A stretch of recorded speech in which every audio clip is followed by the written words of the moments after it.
दोस्तों, जिस डैनियल राज को आप सुन रहे हैं इस वक्त में, मैं आपको बता दूं कि मैं वो हूं जो डंके की चोट पे ये कहता हूं कि 80% 80% परमेश्वर के वचन को, जिसको मैं बाइबल कहता हूं, बिबलिया, मैं समझ चुका हूं। साथ ही साथ 32 साल की मिनिस्ट्री के अनुभव के साथ आपके बीच में बात कर रहा हूं। उसके अलावा अंतर्राष्ट्रीय स्तर पर, इंटरनेशनली लेवल पर एक ऐसा सम्मेलन में चलाता था या कॉन्फ्रेंस में चलाता था जिसको कहते हैं ग्रेट कमीशन। ओके, महान आज्ञा मत्ती 28 के 18, 19, 20, 21 तक, 20 तक, ठीक है ना। मैं उसको चलाता था और जिसमें मैंने कम से कम 30 से 35 हज़ार पास्टर्स एंड लीडर्स को ट्रेन किया है। उसके अलावा मैं वो हूं जो भारत के अंदर तकरीबन बड़े बड़े सेवकों को उनके साथ में उठ बैठ चुका हूं, काम कर चुका हूं जब हम 20 साल गाना गाते थे।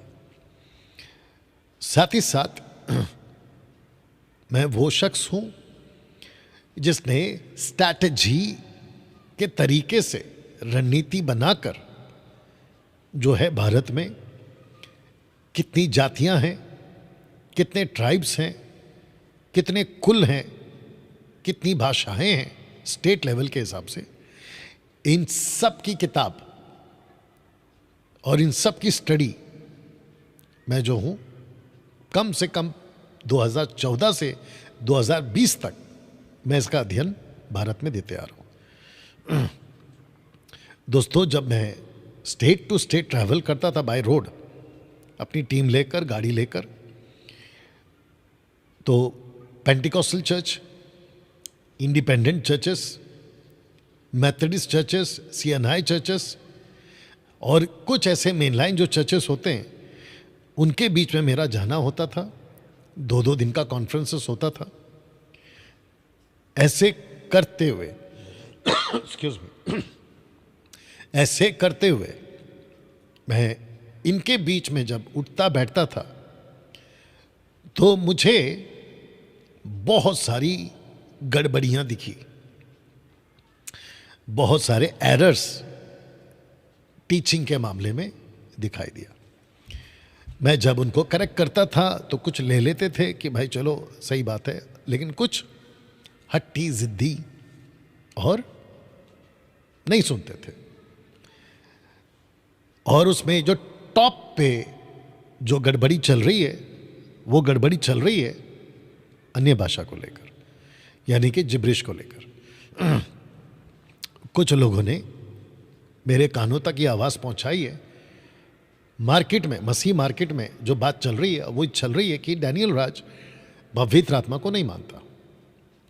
बहुत ध्यान से सुनिएगा, मैं उस आत्मा को नहीं मानता जो आत्मा लूसीफर की तरफ से, लेकिन मैं उस आत्मा को मानता हूं जो आत्मा परमेश्वर पिता ने यीशु के नाम में आज से 2025 साल पहले पेंतिकोस्त के दिन इस पृथ्वी पर भेजा। मैं उसको मानता हूं,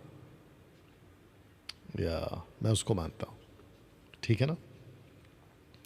और उस आत्मा को जो यीशु ने भेजा है कलीसिया में, कलीसिया को तैयार करने के लिए, उस आत्मा का एक दान है और वो दान है अन्य भाषा। हालांकि 9 दान है या 9 तरह के दान है, 9 टाइप्स ऑफ गिफ्ट्स, लेकिन जो एक दान जिसके ऊपर बहुत गड़बड़ी है वो है अन्य भाषा, जिसका ओरिजिनल इंटरप्रेट ग्लोसा है या ग्लोसोलालिया, यानी कि बातचीत करना, ग्लोसा।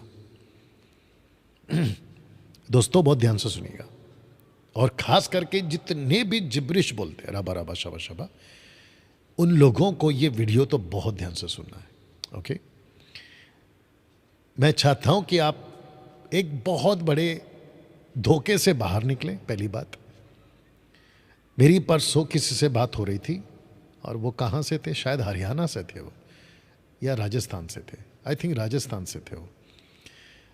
जब उन्होंने मुझे व्हाट्सएप पे बातचीत हमारी हुई, कॉल और मैसेज के माध्यम से, टेक्स्ट मैसेज के माध्यम से। तो उन्होंने कहा मैं अन्य भाषा बोलता हूँ। तो मैंने उनको कहा कि जिस अन्य भाषा को आप बोलते हैं, क्या उसे आप समझते हैं? तो जानते हो, शायद वो अभी देख भी रहे होंगे मुझे। तो जानते हो उन्होंने क्या कहा? उन्होंने कहा मैं आत्मा में बोलता हूं और मुझे ये प्रभु ने दिया। बहुत ध्यान से सुनिएगा। मैंने उनको पूछा आप जरा बोल के बता सकते हैं? तो जानते हो उन्होंने क्या किया? उन्होंने बकायदा बोला, और वो सब बोला जो आज 99.9% लोग, पेंटिकॉस्टल वाले, इंडिपेंडेंट चर्च वाले, अपनी अपनी सभाओं में बोलते हैं। जैसे कि रबा रबा, शबा शबा, लबा लबा, सिकारा बिकार, ये सारी चीजें। मैंने जैसी 2-3 शब्द सुने, मैंने उनको पूछा आपने जो अभी शब्द बोले हैं, क्या आप उसके अर्थ को समझते हो? जानते हो उसने क्या कहा? उसने कहा मैं नहीं समझता। मैं नहीं समझता। मैंने कहा आप उसको समझोगे भी नहीं, क्योंकि ये दान पवित्र आत्मा ने कभी दिया ही नहीं था। मैं रिपीट कर देता हूं, रबा रबा, शबा शबा, लबा लबा, ये वाला दान पवित्र आत्मा ने कभी दिया ही नहीं था।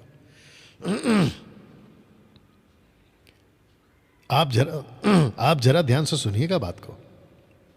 आपको पता है 21वीं सदी में, आज की तारीख में, मात्र 15-20 साल के गैप में, एक डेकेड जिसको बोल सकते हैं हम, 20 साल वाला, अन्य भाषा को लेकर मसीह समाज में इतनी ज्यादा तेजी पकड़ी है या स्पीड पकड़ा है कि जैसे ही कोई चर्च में उद्धार पाता है, यानी कि अपना जीवन प्रभु को देता है, लोकल पास्टर सबसे पहला उसको यही कहता है, जीसस को अपनाने के बाद, यीशु को प्रभु स्वीकार करने के बाद, कि अब आपको यह दान पाना है। जैसी किसी का उद्धार होता है, और वो व्यक्ति, लड़का लड़की, दास दासी, जो भी पुरुष स्त्री, थर्ड जेंडर, लोकल पास्टर उसको कहता है कि फास्टिंग में जाओ, उपवास करो। फिर उसके बाद में कुछ मीटिंग्स में उनको भेजना शुरू कर देते हैं, कुछ पावर टाइप की मिनिस्ट्री, होली स्पिरिट इनकाउंटर, अलाना फलाना। वो वहां जाते हैं, वहां पूरा 2-2, 3-3 दिन की जो मीटिंग होती है, उसमें घंटों कैरिस्मेटिक वाले, पेंटिकॉस्टल वाले ये भाषा को बोलते हुए, ये जिसने अभी उद्धार पाया है सुनते रहता है। सुनते सुनते सुनते सुनते सुनते सुनते उसके दिमाग में वो शब्द चढ़ जाते हैं, और जब उसको पास्टर वहां का जो भी होगा या प्रीचर होगा, वो कहता है कि अब मैं अपना हाथ तुम्हारे पे रखूंगा और तुमको ये भाषा बोलनी है, और उसके कानों में आकर बोलते हैं, now repeat the word what you listening. तो वो रिपीट करवाते हैं, और वो कहते हैं कि जैसा छोटा बच्चा पैदा होते ही पप्पा मम्मी नहीं बोल पाता है, बट वो बोलने की प्रैक्टिस करता है, ऐसी प्रैक्टिस अब आपको करनी है। तो वो कहते हैं कि शुरुआत में आपको पूरा शब्द नहीं मिलेगा, लेकिन थोड़ा सा शब्द मिलेगा। अब आप बताइए, वो व्यक्ति जो अभी अभी प्रभु में आया है,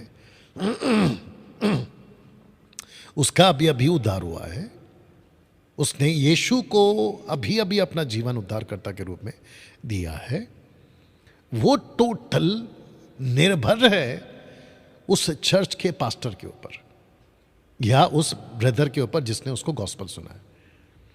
वो व्यक्ति करता क्या है पता है? वो व्यक्ति करता ये है, कहता है पास्टर जी आपकी वजह से मुझे सुसमाचार मिला, आप जैसा बोलोगे मैं वैसा करूंगा। उस व्यक्ति से गलती ये हो जाती है कि वो अपने पास्टर को परखता नहीं है, क्योंकि जिस पास्टर से उसने गॉस्पल सुना उसने अपने पास्टर को नहीं परखा। जैसे उसके पास्टर ने 15-20 साल पहले उसको सिखाया, अब ये इसको सिखा रहा है। तो ए ने सिखाया बी को, बी ने सिखाया सी को, सी ने सिखाया डी को, डी ने सिखाया ई को। आप लोग भी समझ रहे हैं ना, ये मार्केट में चल रहा है आजकल। मेरे साथ में जूम पर लोग जुड़ चुके हैं लगभग 60 के आसपास, जो हमारे एमएमबी के लीडर्स हैं, पास्टर्स हैं, ठीक है ना। उनके साथ में भी मैं सीधा बात कर रहा हूँ, आपसे भी बात कर रहा हूँ। और जितने फेसबुक पे जुड़ गए हैं आप लोग भी खूब शेयर करें, ठीक है ना। और इनवाइट करें, खास करके पास्टरों को इनवाइट करें कि देखिए डैनियल राज कुछ अन्य भाषा पे बोल रहे हैं, बोल के उनको इनवाइट करिए, हो सकता है उनका जीवन बदल जाए।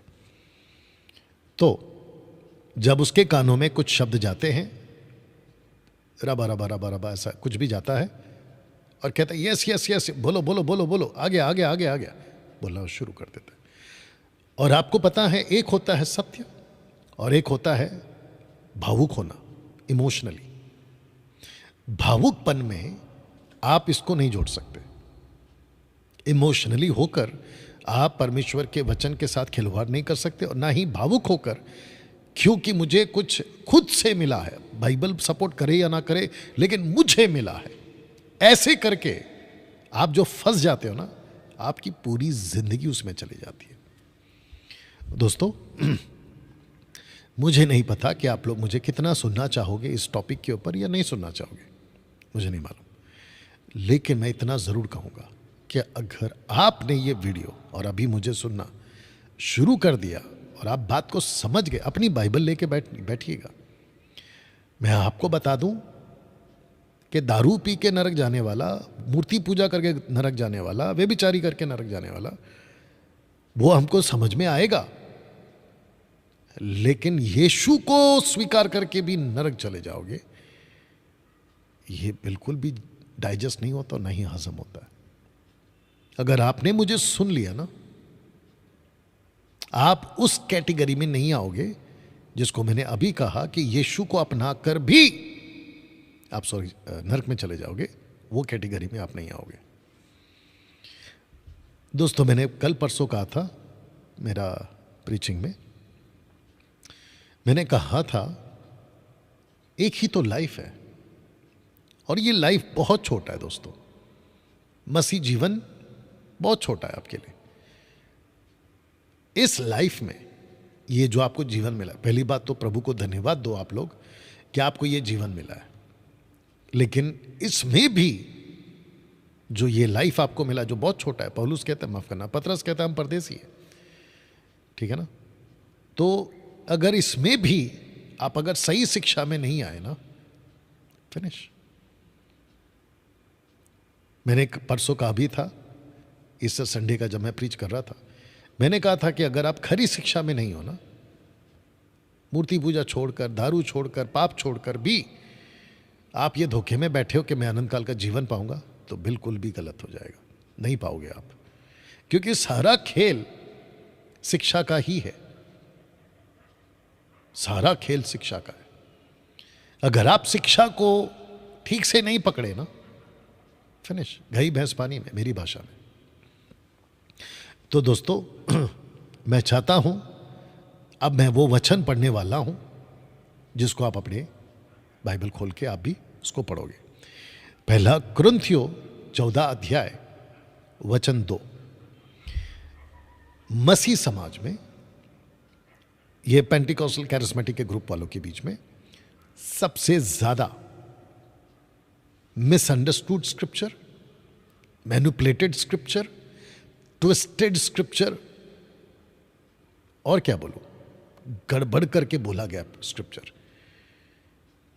तो मैंने पोस्ट डाला था कि लेखक जैसा लिख रहा था, ऐसा आज पढ़ने वाला सेवक आपको नहीं पढ़ा रहा है। तो सबसे पहले मैं आपको बता दूं, आज लेखक ने कैसे लिखा, मैं आपको वो पढ़वाने जा रहा हूं।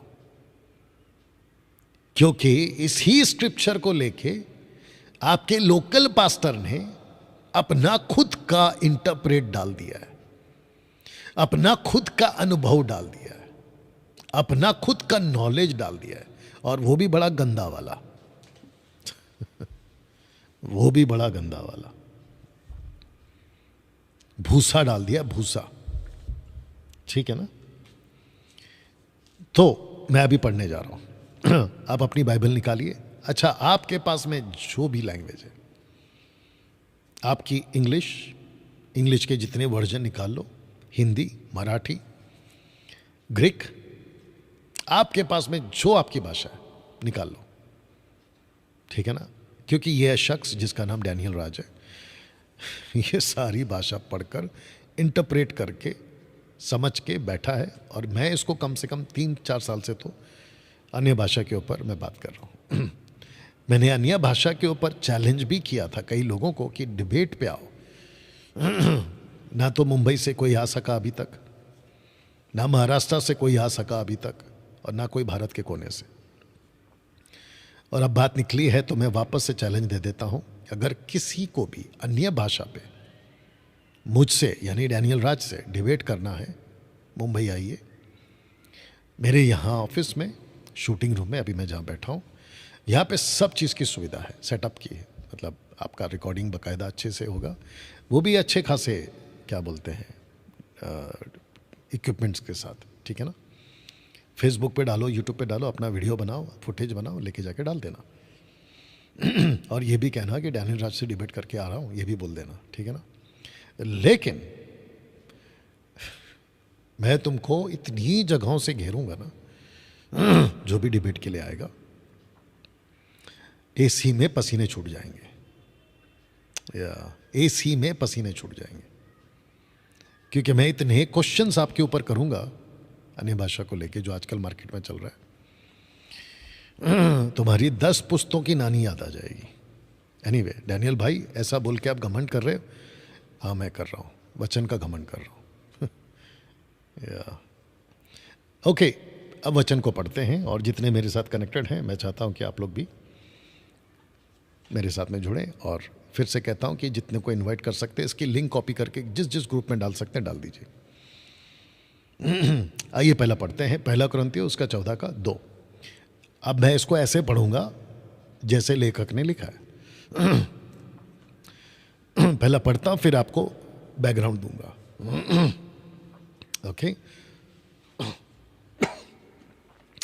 लिखा है, क्योंकि जो अन्य भाषा में बातें करता है वह मनुष्यों से नहीं परंतु परमेश्वर से बातें करता है, इसलिए कि उसकी बातें कोई नहीं समझता, क्योंकि वह भेद की बातें आत्मा में होकर बोलता है। ये लेखक ऐसे लिखता है।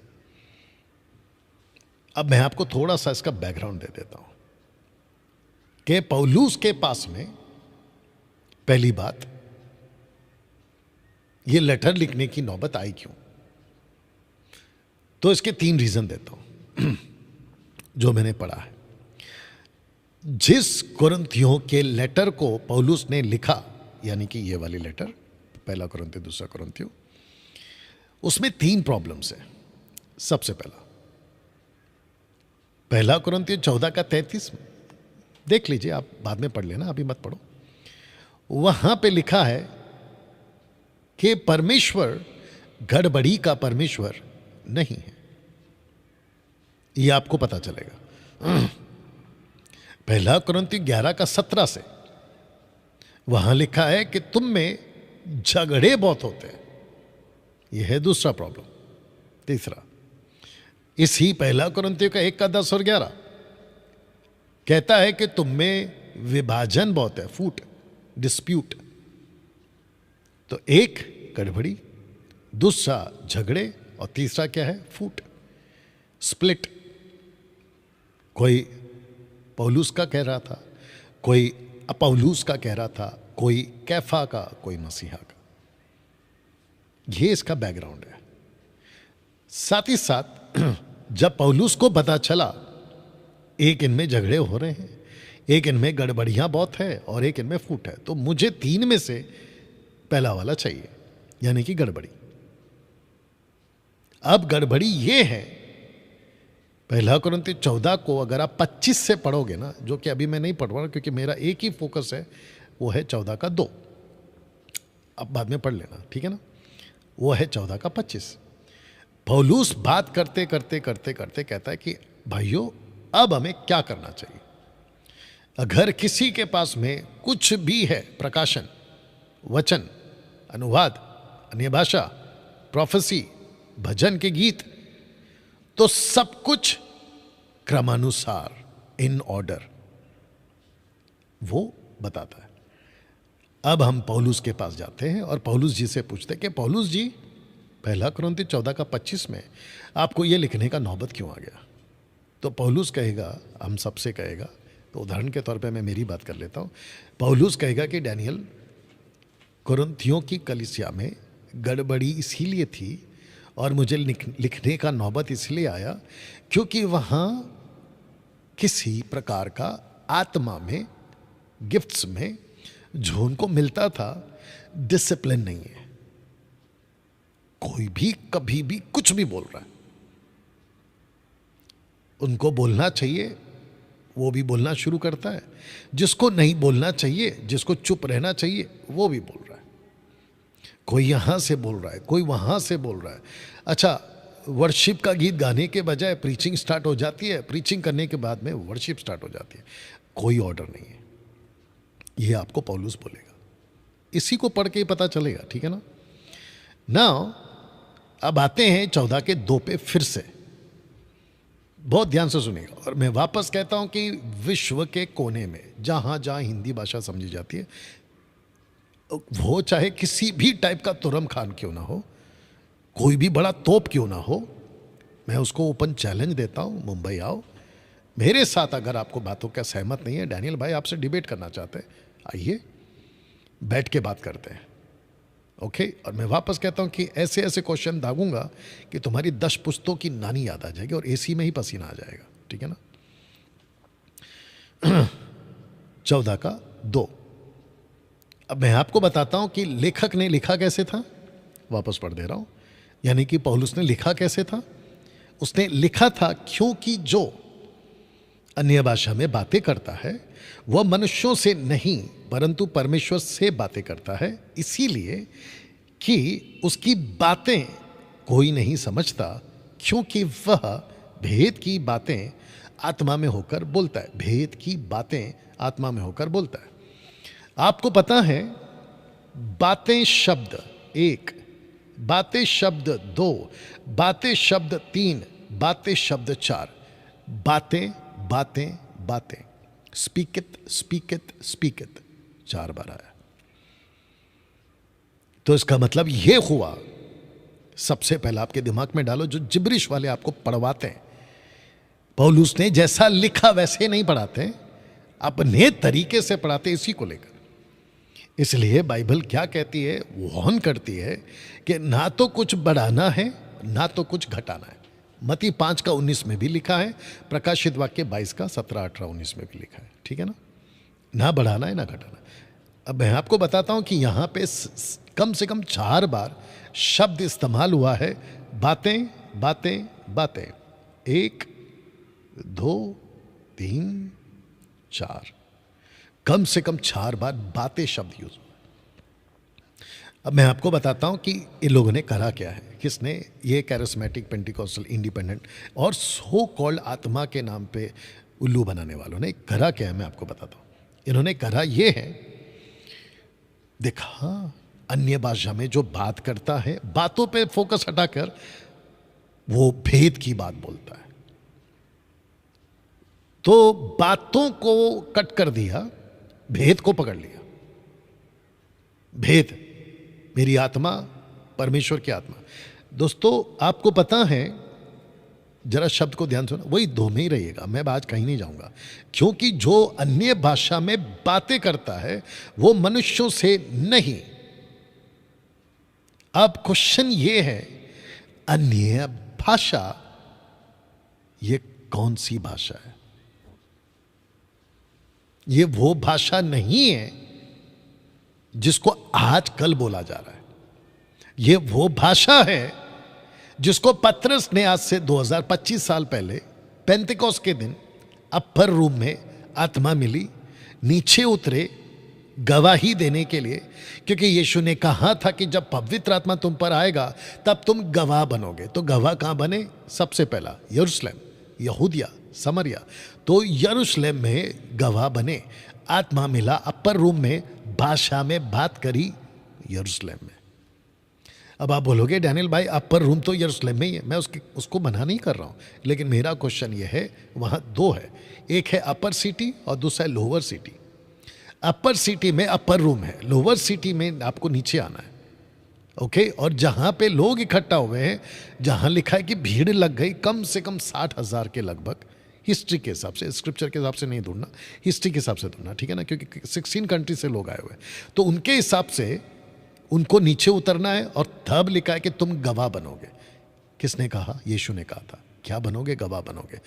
तो गवाह बनने के लिए पतरस और यूहन्ना जैसे आदमी को, जिसका रिकॉर्ड है कि वो अनपढ़ थे, उनको इतनी भाषाएं नहीं आती थी, तो पवित्र आत्मा ने उनको ताकत दी, एबिलिटी दी, क्षमता दी कि तुम बात करो। तो उन्होंने वो भाषा बात करी जिसका जिक्र यहां पे पौलुस कर रहा है। डैनियल भाई, इसको हम कैसे प्रूफ करें कि ये वो भाषा नहीं है, बल्कि ये वो भाषा है जो आजकल पास्टर लोग सिखा रहे हैं? तो एक ही है, आपको जाना होगा ओरिजिनल मैन्युस्क्रिप्ट में। ओरिजिनल मैन्युस्क्रिप्ट में आपको ट्रांसलेशन के साथ में स्ट्रॉन्ग्स मिलेंगे। स्ट्रॉन्ग्स मतलब नंबर्स मिलेंगे। तो आपको क्या करना है?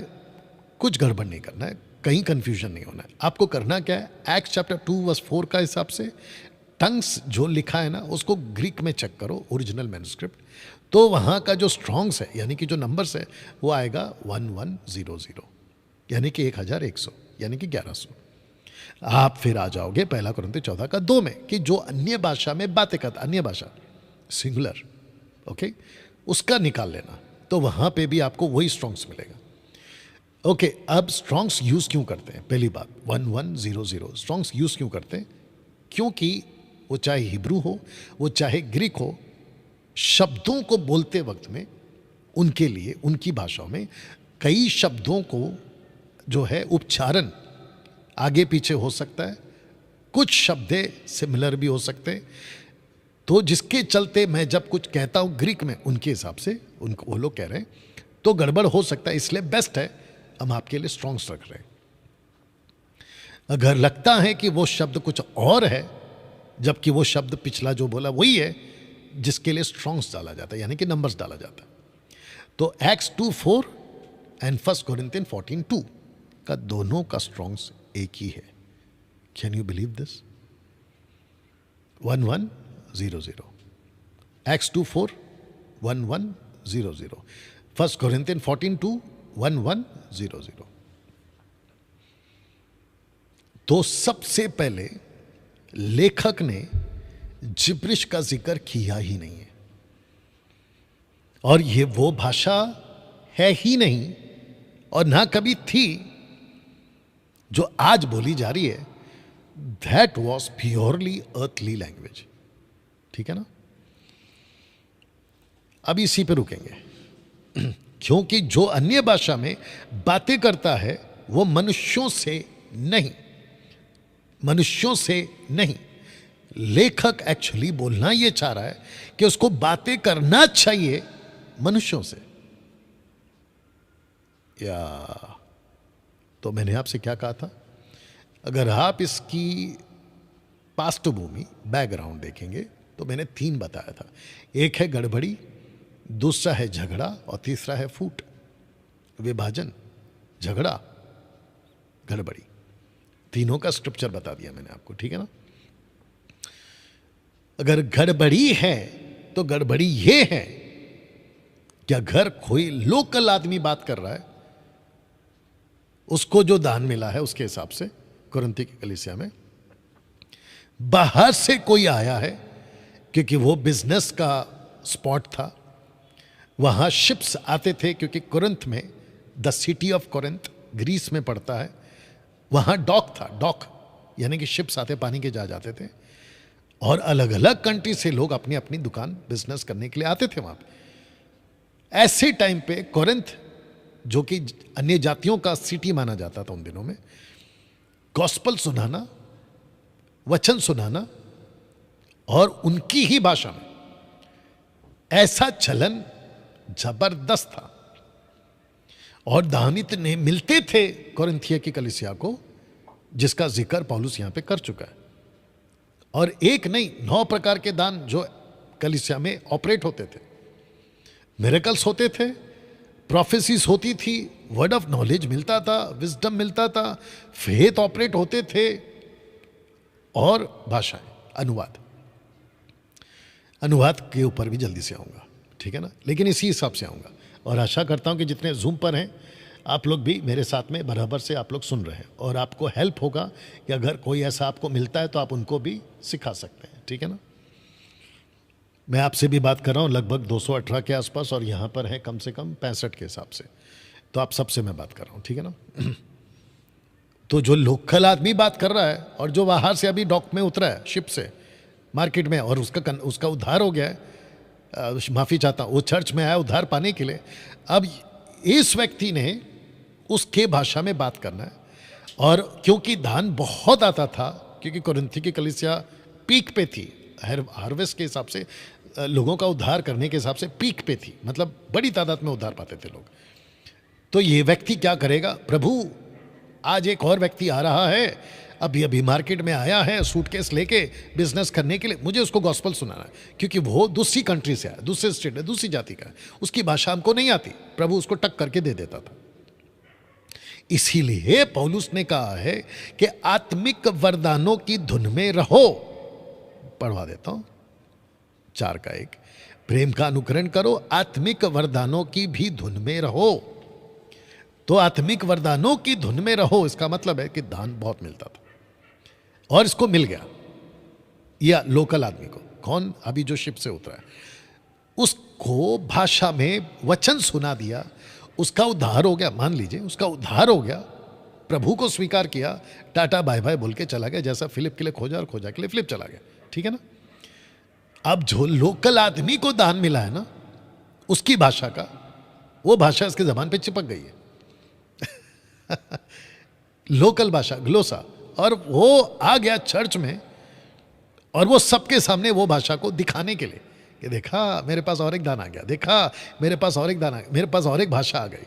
बोला अच्छा अच्छा चलो बोल के बताओ, बोल के बताओ, तो वो बोलना शुरू करेगा। अब जरा सोचिए, अभी मैं हिंदी में बात कर रहा हूँ, आप लोगों से मैं अचानक अगर तेलुगु में बात करूं, जो कि मेरी मातृभाषा है, आप में से कोई नहीं समझेगा सिवाय तेलुगु भाषा वाले के। तो जितने आप अभी देख रहे हो, आप बोलोगे डैनियल भाई हमको तेलुगु भाषा समझ में नहीं आती, आप हिंदी में ही बोलो।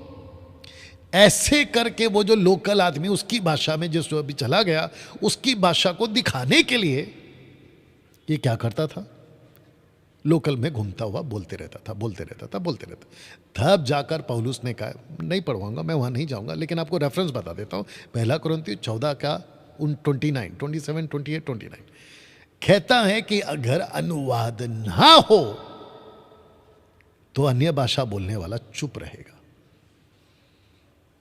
दोस्तों आपको पता है ये लोग हमको कैसे उल्लू बनाते हैं। 14 का 2 पढ़ाकर कहते हैं कि देखो लिखा है कि जो अन्य भाषा में बातें करता है वो परमेश्वर से बातें करता है। मेरा क्वेश्चन ये है, पौलुस की इतनी हिम्मत कि वो अन्य भाषा जो परमेश्वर से बात कर रहा है उसको चुप करा रहा है। आप लोग समझ रहे हैं जितने जूम पर हैं, उसको चुप करा रहा है। पौलुस की इतनी हिम्मत कि वो चुप कैसे करा रहा है। ठीक है आप में से कुछ लोग अलग टाइप के लोग हैं, इसलिए मैं पढ़वा ही देता हूं।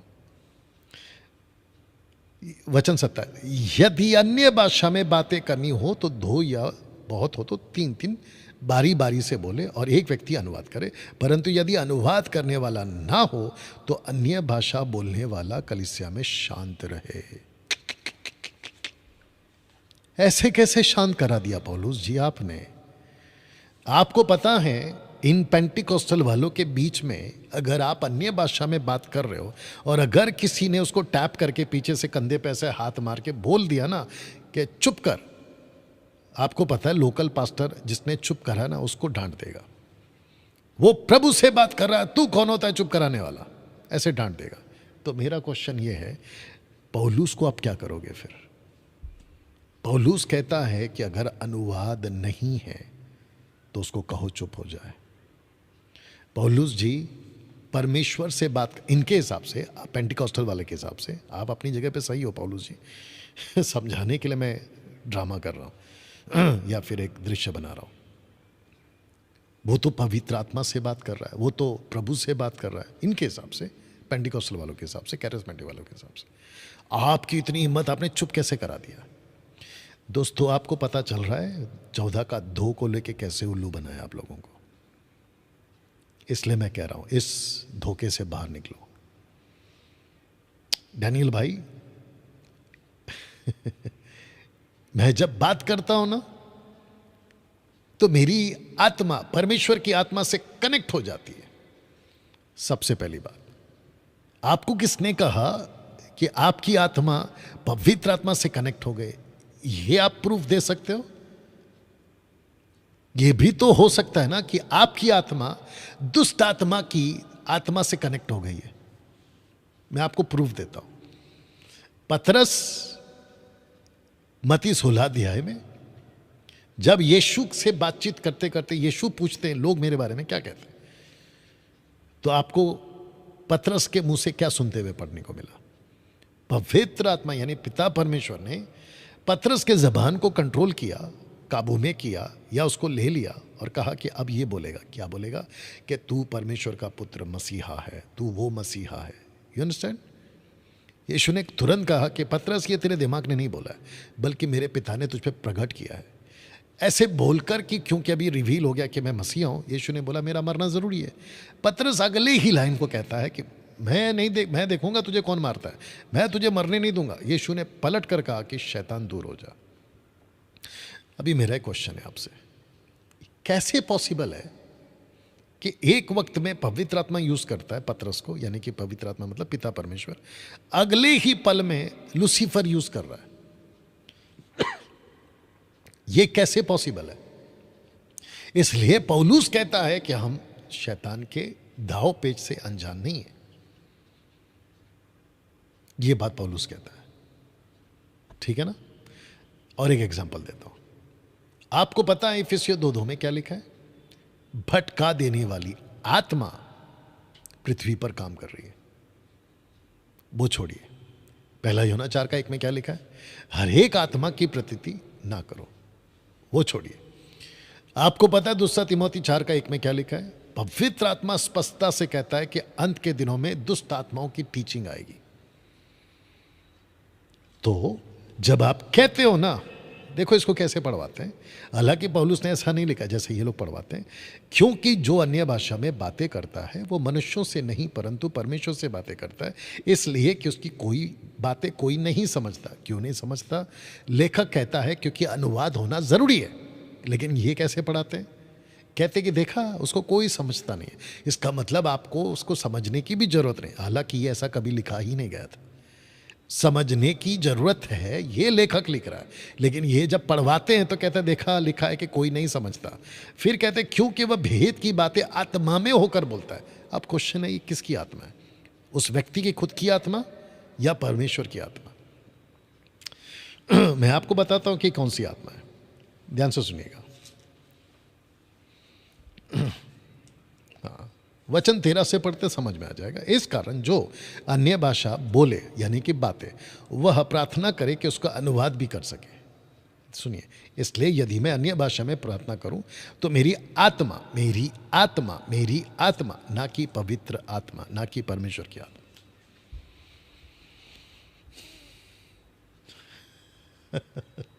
आप लोग भी समझ रहे हो? या किसकी आत्मा है ये? खुद की आत्मा। लेखक कह रहा है, पौलुस कह रहा है कि जब भी कोई बात करता है वो आत्मा में होकर बोलता है। किसकी आत्मा? उसकी खुद की आत्मा, नॉट पवित्र आत्मा। ठीक है ना। दूसरी चीज ध्यान से सुनिएगा, इसलिए वचन 2 पे वापस आ, इसलिए कि उनको उसकी बातें कोई नहीं समझता, क्योंकि वह भेद की बातें आत्मा में होकर बोलता है। भेद, इसके ऊपर इतना जोर देते हैं, भेद भेद भेद, मिस्ट्री मिस्ट्री मिस्ट्री। आपको पता है पौलुस एक्चुअली यहां पे कह रहा है कि भेद होना ही नहीं चाहिए, होना ही नहीं चाहिए, बल्कि भेद को प्रकट करो। मैं आपको बताता हूं क्यों मैं आपको बताता हूं क्यों। वचन 27 को फिर पढ़ते हैं, यदि अन्य भाषा में बात करनी हो तो 2 या बहुत हो तो 3-3 जन बारी बारी से बोले, एक व्यक्ति अनुवाद करे। परंतु यदि अनुवाद करने वाला ना हो तो अन्य भाषा बोलने वाला कलीसिया में शांत रहे और अपने मन से बात करे। You understand? अपने मन से बात करे, या व्यक्ति अनुवाद करे। परंतु यदि अनुवाद करने वाला ना हो, वचन 28, अन्य भाषा बोलने वाला कलीसिया में शांत रहे और अपने मन से और परमेश्वर से बातें करे। सुनिए ना, अपने मन से और परमेश्वर से बातें करें। इसका मतलब यह हुआ कि पब्लिक के लिए अनुवाद चाहिए, लेकिन जो खुद बोलता है उसके लिए उसको अनुवाद नहीं चाहिए, जबकि वो खुद बात कर रहा है अपने मन से और परमेश्वर से। अब देखो ये लोग उल्लू कैसे बनाते हैं। कहते हैं कि जो अन्य भाषा में बात करता है वो नहीं समझता, लेकिन परमेश्वर समझता है। लेकिन आपने अभी सुना मुझे वचन 28 में अपने मन से और परमेश्वर से बातें करें। यहां पर भेद शब्द कहां गया? यहां पे भेद क्यों नहीं है? कितने लोग समझ रहे हैं आप लोग भी, जो जूम वाले? यहां पे भेद क्यों नहीं है? 14 के 2 में भेद है, लेकिन 14 के 28 में भेद नहीं है। तो इसका मतलब है कि जो भाषा 14 के 2 में ये आपको उल्लू बनाते हैं कि ये भेद है, समझने की जरूरत नहीं है। मेरा क्वेश्चन ये है, फिर पौलुस ने अपने ही स्टेटमेंट को कॉन्ट्रडिक्ट कैसे कर दिया वचन 28 में ये कहकर कि वो मन से बातें करता है? बेटा आपके पास में कौन सा वर्जन है? इंग्लिश वर्जन है, निकाल के देखो 14 का 28। और जितने अभी फेसबुक पर मेरे साथ जुड़ गए हैं 230, मैं चाहता हूं कि आप लोग भी खूब शेयर करें, बात को समझे। जी पढ़ो बेटा उसको इंग्लिश में, कौन सा वर्जन पढ़ रहे हो ये बता देना। और मैं वापस कहता हूं, जब तक नतानियल इंग्लिश वर्जन निकाल रहा है 28, हाँ बेटा 14 का 28 पढ़ो। और मैं वापस बता देता हूं कि भारत का किसी भी कोने से, मुंबई, महाराष्ट्र, कहीं से भी, भारत के किसी भी कोने से, भारत क्या विश्व के किसी भी कोने से जो हिंदी भाषा को मेरी समझ रहा है, डिबेट के लिए इसी टॉपिक पे, अन्य भाषा के टॉपिक पे डिबेट के लिए आपका स्वागत है। मुंबई आओ, बैठो मेरे सामने, बात करो। यस बेटा पढ़ो। But if there be no interpreter, let him keep silence in the church, and let him speak to himself. एक second, let him speak to himself. Which translation is that? KJV. KJV। इधर लाओ, यहां से दे दो, कोई दिक्कत नहीं।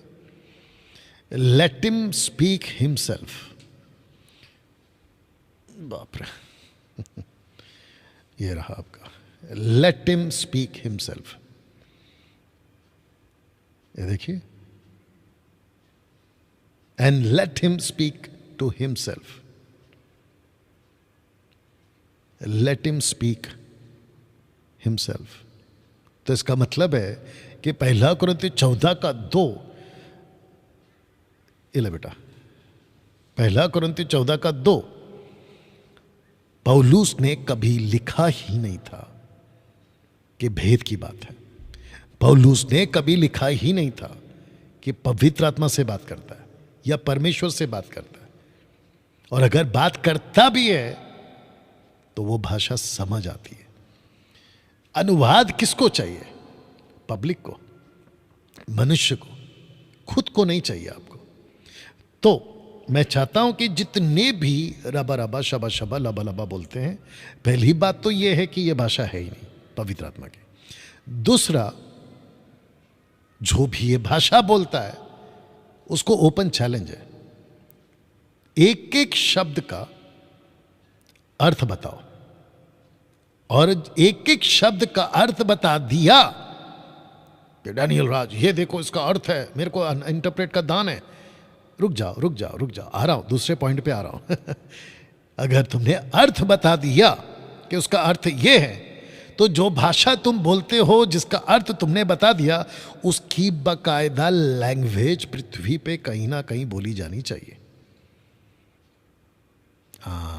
यहां तुम फंस जाओगे, नंबर 1। नंबर 2, डैनियल राज, ये पृथ्वी की भाषा नहीं है, ये तो प्रभु की भाषा है, ये तो पवित्र आत्मा की भाषा है, ये स्वर्ग की भाषा है। अब रुक जाओ जरा, तो यहां पकड़े जाओगे।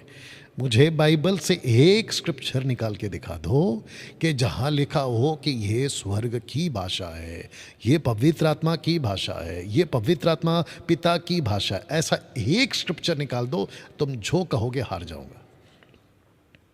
मुझे ना उल्लू बनाने के लिए 1 कुरिन्थियों 13 अध्याय नहीं पढ़वाना, क्योंकि वहां स्वर्ग भाषा का जिक्र नहीं है, और वो यदि का कॉन्सेप्ट है, इफ का कॉन्सेप्ट है। यदि मैं स्वर्ग दूतों की बोलियां बोलूं, अगर तुम उसको निकाले ना तो तुम वहां फंस जाओगे। कैसे, मैं बताता हूं। क्योंकि तुम लोग कहते हो कि उसको कोई नहीं समझ सकता। जब कोई नहीं समझ सकता तो वो स्वर्गदूतों की बोलियां कैसे हो गई? वो स्वर्गदूतों की बोलियां कैसे हो गई? अगर कोई नहीं समझता वो स्वर्गदूतों की बोलियां, 1 कुरिन्थियों 13 की बात कर रहा हूं, तो फिर इसका मतलब है स्वर्गदूत समझ सकते हैं। अगर स्वर्गदूत समझ सकते हैं तो फिर ये बोलना बंद करो कि स्वर्गदूत समझ सकते हैं लेकिन कोई और नहीं समझ सकता। ये तो तुम नहीं बोल पाओगे, क्योंकि तुम लोगों ने अभी तक यही उल्लू बनाया। अब आई समझ में बात। इसीलिए ये चालबाजी बंद करो। 1 कुरिन्थियों 14:2 की चालबाजी बंद करो, और कम से कम बेचारे भोले भाले लोगों को उल्लू बनाना बंद करो। डैनियल भाई, जब अभी ये लोग बोलेंगे शायद, जितने भी आप लोग सुन रहे हैं, ये लोग बोलेंगे शायद, जब हम बात करते हैं ना, हमको बहुत अच्छा लगता है, हमको ऐसा लगता है कि हमारी उन्नति हो रही है। अच्छा, पौलुस कहता है उन्नति सिर्फ एक चीज से नहीं होती है, और पौलुस ये भी कहता है कि कई ऐसी चीजें जो मेरी उन्नति के लिए थी, मैंने उसको कूड़ा समझा है। वो छोड़ो, आपको पता है जो पत्थरों की आराधना करते, लकड़ियों की आराधना करते, उनको भी तो सुकून मिलता है, तो क्या वो भी सही है? ऐसी बहुत सारी चीजें दुनिया में जो लोग करते हैं, तपस्या, पहाड़ के ऊपर, पहाड़ के नीचे, पानी के ऊपर, पानी के नीचे, पहाड़ के इस तरफ, पहाड़ के उस तरफ, पेड़ के ऊपर, पेड़ के नीचे, वो भी तो करते हैं। तो क्या उसको भी कंसीडर करें? अरे सब छोड़ो साहब, इसमें लिखा तो होना चाहिए कम से कम। ऐसी कौन सी प्रैक्टिस करने बैठ गए जिसको वचन सपोर्ट नहीं करता है? अब बताओ, मैं चाहता हूं कि ये वीडियो लोगों के बीच में जाए, खास करके उन सेवकों के बीच में जाए, पास्टरों के बीच में जाए, वो सो कॉल्ड टंग स्पीकरों के बीच में जाए, और वो मुझे इसका जवाब दे। एक लास्ट पार्ट, उसके बाद में मैं फिनिश करूंगा, ठीक है ना? लास्ट पार्ट ये है, कहते हैं कि अन्य भाषा में प्रार्थना, प्रेयर इन टंग्स, अन्य भाषा में प्रार्थना।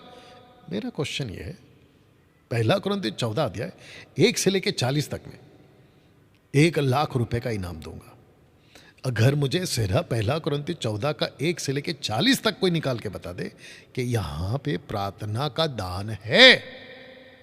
ऐसा कोई निकाल के बता दे कि अन्य भाषा प्रार्थना का दान है। तो ये जो उल्लू बनाते हैं ना, इन लोगों की 10 पुश्तों की नानी याद आ जाएगी और इसी में पसीना छूट जाएगा, क्योंकि कहीं पे भी नहीं लिखा है पौलुस ने या किसी भी दास ने, खुद परमेश्वर की आत्मा ने, कि यह प्रार्थना का दान है। बताओ, अब आपको पता चल रहा है उल्लू कैसे बनाते हैं। तो दोस्तों, मैं अभी फिनिश कर रहा हूं। 1 कुरिन्थियों 14 का 2 जैसा लिखा है ऐसे पढ़ो।